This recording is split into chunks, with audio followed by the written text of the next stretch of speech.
কোন বুলবুলি প্রিন্সিপাল বলে দিয়েছে যদি তুই 2 দিনের মধ্যে পরীক্ষার ফর্মের টাকা জমা না দিতে পারিস তাহলে তোকে পরীক্ষা থেকে বাতিল করা হবে।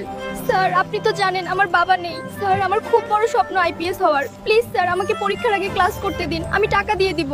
গরিব বলে কান্না করে কোনো লাভ নেই, টাকা দিতে পারলে পরীক্ষায় বসতে পারবি, না হলে তোর আইপিএস হওয়ার স্বপ্ন এখানেই শেষ হয়।